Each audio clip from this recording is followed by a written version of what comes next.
Kagome's mother took the thermometer from her daughter's mouth, shaking her head slightly. Over 100 degrees. The fever is still not letting up, dear. Guess I won't be heading to school tomorrow, will I? Her mother nodded. I'm afraid not. At least this time we'll be able to give them a legitimate excuse.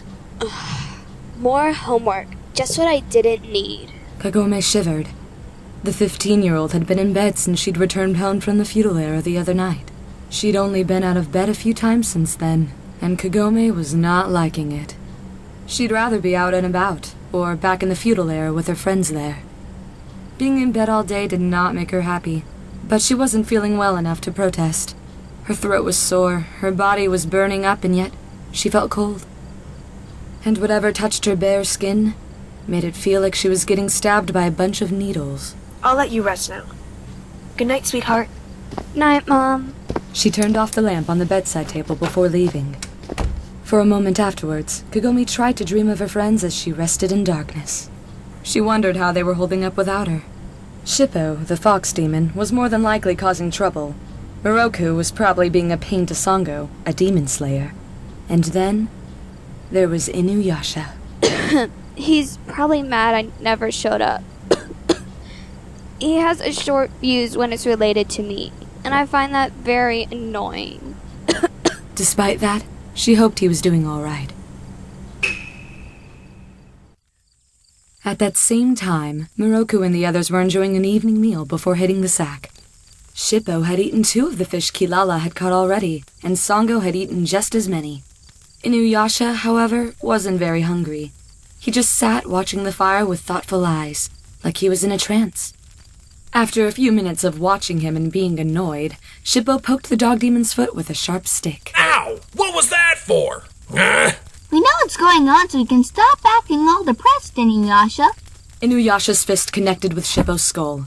It was a blow that would surely leave a mark. The fox demon cried out and grabbed his head in pain. Oh, Inuyasha, that hurt! Who says I'm depressed?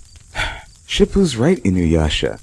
You've been acting this way since yesterday. Sango nodded. Ever since Kagome said she wasn't feeling good. Huh?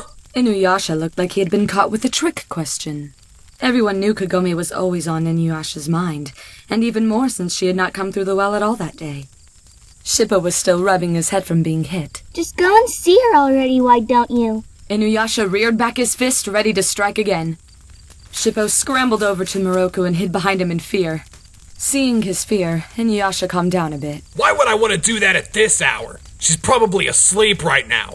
And even if I wanted to go see her, I wouldn't want to catch whatever she has. I'll pass. That sounds rather heartless and selfish if you ask me. Nobody asked you, Moroku. Sango fixed her nightsack and blanket. Well, once you do go see her, tell her we said get well soon, okay? With that, the demon slayer lied down and tried to sleep. And Moroku, you come any closer to me and you'll be sitting on the fire. Got that? Kilala, the 9-tailed fox demon pup, lay near her master, keeping herself ready for anything, be it a demon or a lecherous monk. All right, then. I'll take first watch. Shippo, you get some rest. All right. Night. Shippo nodded. The demon got into a small nightsack Kagome usually prepared for him, and was out. That left Moroku and Inuyasha. So, you are going to go see her, right? Inuyasha snorted, but didn't reply. Very well, then. I won't say anything more. Moroku smiled up at the moon. He knew as well as the others that Inuyasha was worried about Kagome. Not that he would ever admit it. It hadn't taken Moroku long to figure that out once he started traveling with Kagome and Inuyasha. He guessed it was a rocky relationship to begin with, but it just might work out in the end. If Inuyasha could get over that stubborn streak he had, and their constant fighting. Hey, Moroku. The monk looked at Inuyasha. I have to go see Kaede. I'll be back soon. With that, the dog demon stood up, taking his sword with him, and ran off at a high rate of speed. Moroku watched him as he left, and then around to check on the surroundings. They'd seen Kaede earlier in the day for herbal medicines. The fact that they were not too far from the village wasn't too big of a worry. The thing that got Moroku was the direction Inuyasha had gone. The village was south. Inuyasha had gone west. The monk smiled before turning to the fire, closing his eyes. That didn't take too long. Because of his lightning-quick speed, Inuyasha made it to the well in record time. Shippo and the others could handle themselves while he left for Kagome's side.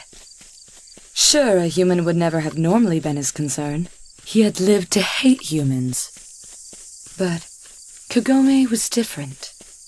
He didn't just like having her around. He grew restless when she wasn't around. He often felt like a parent who had to keep the child in close proximity. Otherwise, he'd panic. Reaching the well, Inuyasha sat on the edge. I'll just see how she's doing and be gone. That's all. He then jumped into the well, becoming engulfed by a bright blue light. Kagome couldn't sleep. Her incessant coughing kept her up well past midnight, and she was still cold, despite having 2 thick blankets covering her. She was sweating badly, too, and that made her feel even more uncomfortable. The only real positive thing since she'd gone to bed was that her headache and sore throat were either gone or had died down, allowing her to breathe easier. Her alarm clock read 2 a.m., but Kagome was wide awake. She knew trying to force herself to sleep was not going to go well. So she got up, struggling a little to sit up before her feet touched the carpet. The feeling seemed to tingle along her feet, and she walked over to her window. She opened it just as a light breeze came along, blowing her raven-black hair back. Trying to warm herself, Kagome shivered. So much for warm summer nights. Looking up at the stars, which were shining, but not as bright as in the feudal era, she thought about when she would be able to return there. I wonder how impatient Inuyasha is right now. She thought about how the dog demon called her names and how they got into fights. But as much of an annoyance as he was, he did do a bang-up job protecting her. And every once in a while, Kagome did enjoy his company. In fact, she liked having him around more than anyone else she knew. Though she, like Inuyasha, was stubborn to the bone and would never admit that. As she looked outside, she swore she saw a red blur run across the Higurashi shrine. Before she knew it, Inuyasha was down below, looking up at her from near the tree. Inuyasha? The dog demon saw Kagome and jumped from the ground up to her window. Kagome took a few steps back to allow him entry. Normally she wouldn't have allowed him to enter her room, but she was more surprised to see him than her desire to chastise him. What are you doing here? Well, everyone noticed that you didn't come at all today, so I came to check on you. Yeah, I got a fever. I've been in bed all day. Her face was a bit puffy, too, he noticed. Inuyasha took a step toward her. You should get back in bed. She shook her head, but he insisted. As she climbed into bed, the dog demon pulled out some sort of plant from his red kimono. I got these for you. Kagome sat up in her bed. She could smell the plants, which had a sweet smell, like candy corn on Halloween. What are those? Kaede's herbs for coughing. Said if you put it on your chest, it would help with the healing. Kagome took them slowly, sticking a leaf up under her pajama top, placing it in the center of her chest. Almost immediately, it felt as if some weight had been taken off her chest, and she could breathe easier. Thanks, Inuyasha. The dog demon was looking away. Everyone wanted to say to get well soon. Feeling he had done what he wanted to do, he started to walk toward the window, and Kagome reached out. Are you leaving already?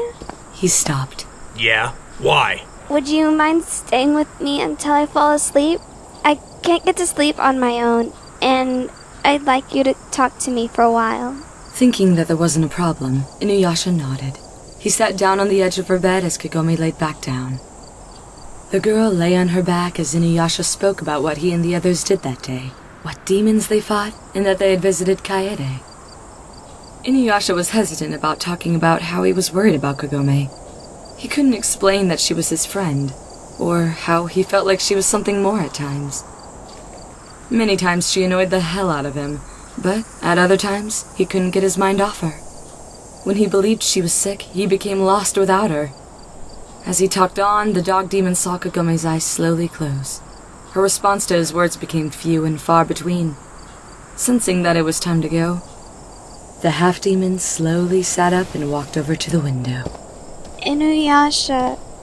His dog ears twitched at the sound of his name, and Inuyasha turned back to look at Kagome.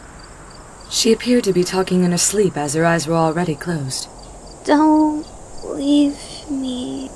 Her words, which she had never heard her say in a conscious manner, touched him like few words had ever done before. The dog demon couldn't bring himself to leave after hearing that. Inuyasha walked back over to the bed and resumed sitting on the edge, holding her hand far into the night. He didn't leave her, not until the stars disappeared and the sun started to rise.